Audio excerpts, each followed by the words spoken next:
ਮੁਲਕ ਵਿੱਚ ਬਿਜਲੀ ਦਾ ਵੱਡਾ ਬ੍ਰੇਕਡਾਊਨ। ਲਾਹੌਰ, ਕਰਾਚੀ, ਇਸਲਾਮਾਬਾਦ, ਕੋਇਟਾ ਸਮੇਤ ਮੁਲਕ ਭਰ ਵਿੱਚ ਬਿਜਲੀ ਬੰਦ। ਸੁਬਹ 7 ਵਜੇ ਦੀ ਬਿਜਲੀ ਗਈ, ਅਜੇ ਤੱਕ ਵੀ ਨਹੀਂ ਆਈ। ਮੁਲਕ ਅੰਧੇਰਿਆਂ ਵਿੱਚ ਡੁੱਬ ਗਿਆ। 2014 ਤੋਂ ਲੈ ਕੇ ਅੱਜ ਤੱਕ ਮੁਲਕ ਵਿੱਚ ਇਸ ਤਰ੍ਹਾਂ ਦਾ ਬ੍ਰੇਕਡਾਊਨ 9 ਦਫਾ ਆ ਚੁੱਕਿਆ ਵੇ। ਜ਼ਰਾਏ ਦੇ ਮੁਤਾਬਿਕ ਗੈਸ ਤੇ ਪੈਟਰੋਲ ਬਚਾਉਣ ਲਈ ਕਈ ਇੱਕ ਪਾਵਰ ਪਲਾਂਟ ਬੰਦ ਸਨ। ਤਰਬੇਲਾ ਤੋਂ ਸ਼ੁਰੂ ਹੋਣ ਵਾਲੀ ਖਰਾਬੀ ਗੁੱਡੂ ਤੇ ਥਰਮਲ ਪਾਵਰ ਸਟੇਸ਼ਨ ਤੱਕ ਪਹੁੰਚ ਗਈ। ਸੁਬਹ 7 ਵਜੇ ਜਦ ਪਾਵਰ ਹਾਊਸ ਚਲਾਏ ਗਏ ਤੇ ਇੰਜੀਨੀਅਰਸ ਨੇ ਲਾਪਰਵਾਹੀ ਕੀਤੀ। ਲਾਪਰਵਾਹੀ ਦੀ ਬਦੌਲਤ ਫ੍ਰੀਕੁਐਂਸੀ ਆਊਟ ਹੋ ਗਈ ਤੇ ਸਾਰਾ ਪਾਵਰ ਸਿਸਟਮ ਬੈਠ ਗਿਆ। सिस्टम विच मौजूद 9000 मैगावाट बिजली नूं नहीं संभाला जा सकिया। वजीर बराए तवानाई खुरम दस्तगीर दा कहना सी कि कोई वड्डी खराबी पेश नहीं आई। मुल्क भर विच 12 घंटे विच बिजली बहाल कर दी जाएगी, लेकिन 12 घंटे होने के बावजूद लाहौर समेत मुल्क के बेशतर हिस्सों विच बिजली नहीं आ सकी। PTI ਦਾ ਇੱਕ ਹੋਰ ਯੂ-ਟਰਨ। ਨੈਸ਼ਨਲ ਅਸੈਂਬਲੀ ਵਿੱਚੋਂ 44 ਅਸਤੀਫੇ ਵਾਪਸ ਲੈਣ ਦਾ ਫੈਸਲਾ। ਜ਼ਰਾਏ ਦੇ ਮੁਤਾਬਿਕ ਨੈਸ਼ਨਲ ਅਸੈਂਬਲੀ ਵਿੱਚ ਵਾਪਸ ਜਾਣਾ ਹੀ PTI ਦੇ ਮੁਫਾਦ ਵਿੱਚ ਬਿਹਤਰ ਹੈ। ਕਈ ਅਰਕਾਨ ਅਸੈਂਬਲੀ ਨੇ ਸ਼ੁਰੂ ਤੋਂ ਹੀ ਇਮਰਾਨ ਖਾਨ ਨੂੰ ਸਮਝਾਉਣ ਦੀ ਕੋਸ਼ਿਸ਼ ਕੀਤੀ, ਲੇਕਿਨ ਹਕੂਮਤ ਤੇ ਪ੍ਰੈਸ਼ਰ ਪਾਉਣ ਵਾਸਤੇ ਇਮਰਾਨ ਖਾਨ ਨੇ ਜਲਦਬਾਜ਼ੀ ਵਿੱਚ ਫੈਸਲਾ ਕੀਤਾ ਤੇ तमाम ਅਰਕਾਨ ਅਸੈਂਬਲੀ ਦੇ ਅਸਤੀਫੇ ਭਿਜਵਾ ਦਿੱਤੇ। ਹਕੂਮਤ ਨੇ 14 ਅਰਕਾਨ ਦੇ ਅਸਤੀਫੇ ਕਬੂਲ ਕੀਤੇ ਤਾਂ ਕਿ PTI ਦੁਬਾਰਾ ਹਕੂਮਤ ਨਾ ਬਣਾ ਸਕੇ। PTI ਨੇ ਅਸੈਂਬਲੀ ਵਿੱਚ ਵਾਪਸ ਆਉਣ ਦੀ ਕੋਸ਼ਿਸ਼ ਕੀਤੀ ਤੇ ਹਕੂਮਤ ਇਤਿਹਾਦ ਨੇ 35 ਇੱਕ ਵਾਰੀ ਤੇ ਫਿਰ 35 ਦੂਜੀ ਵਾਰੀ ਅਸਤੀਫੇ ਕਬੂਲ ਕਰ ਲਿੱਤੇ। ਜ਼ਰਾਏ ਦਾ ਕਹਿਣਾ ਸੀ ਕਿ PTI ਹੁਣ ਹਕੂਮਤ ਨੂੰ ਨੁਕਸਾਨ ਤੇ ਨਹੀਂ ਪਹੁੰਚਾ ਸਕਦੀ, ਲੇਕਿਨ ਆਉਣ ਵਾਲੇ ਇਲੈਕਸ਼ਨ ਵਿੱਚ ਸ਼ਾਮਿਲ ਹੋਣ ਲਈ ਜ਼ਰੂਰੀ ਹੈ ਕਿ ਨਿਗਰਾਨ ਹਕੂਮਤ ਦੀ ਤਸ਼ਕੀਲ ਵਿੱਚ PTI ਦਾ ਕਿਰਦਾਰ ਸ਼ਾਮਿਲ ਹੋਵੇ।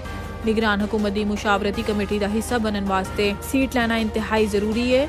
PTI ਨੇ ਫੈਸਲਾ ਕੀਤਾ ਹੈ ਕਿ ਬਾਕੀ 44 ਅਰਕਾਨ ਦੇ ਅਸਤੀਫੇ ਵਾਪਸ ਲੈ ਕੇ ਅਸੈਂਬਲੀ ਵਿੱਚ ਜਾਇਆ ਜਾਵੇ ਤਾਂ ਕਿ ਓਪੋਜੀਸ਼ਨ ਲੀਡਰ ਦੀ ਨਸ਼ਿਸਤ ਹਾਸਿਲ ਕੀਤੀ ਜਾ ਸਕੇ। ਓਪੋਜੀਸ਼ਨ ਲੀਡਰ ਦੇ ਨਾਲ ਚੇਅਰਮੈਨ ਪਬਲਿਕ ਅਕਾਊਂਟ ਕਮੇਟੀ ਦਾ ਅਹੁਦਾ ਵੀ ਲਿਆ ਜਾਏਗਾ।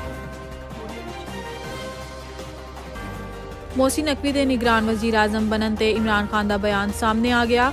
इमरान खान का कहना सी कि मोहसिन नकवी जैसे मतनाज़िया शख्स का निगरान वज़ीर आला बनना इलैक्शन कमीशन उत्ते सवालिया निशान ते जमहूरियत दा मजाक है। पाकिस्तान नूं बनाना रिपब्लिक बनाया जा रहा है। मुस्लिम लीग नवाज दा पुराना वतीरा यह है कि अपने इंपायर तो बगैर मैच नहीं खेडदी।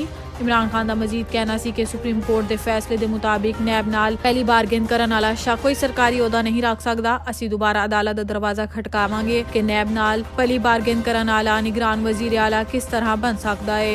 इमरान खान दे नाल परवेज इलाही ने भी मोहसिन नकवी नूं तनकीद दा निशाना बनाया ते अदालत जान दा ऐलान कीता, जबकि दूजी तरफ मोहसिन नकवी ने निगरान वज़ीर आला दा हलफ चुक के जिम्मेदारियां शुरू कर दित्तियां।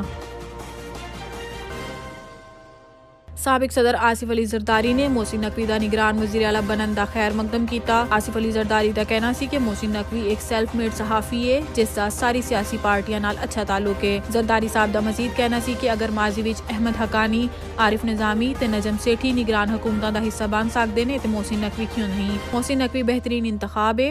इमरान खान ने इस नूं मतनाज़ा बनाने की कोशिश की, जेड़े काम ना आ सकी। ए वक्त चले गए जदों इमरान खान प्रेशर पा के अपने मर्जी दे लोग सिलेक्ट करांदा सी। मोहसिन नकवी मंडी बहाउद्दीन नाल ताल्लुक रखने वाले शहीद अशरफ मार्ट दा दवाई ते शुजात हुसैन दी बेटी दा खावन ते सालक हुसैन दा हमजुल्फ है।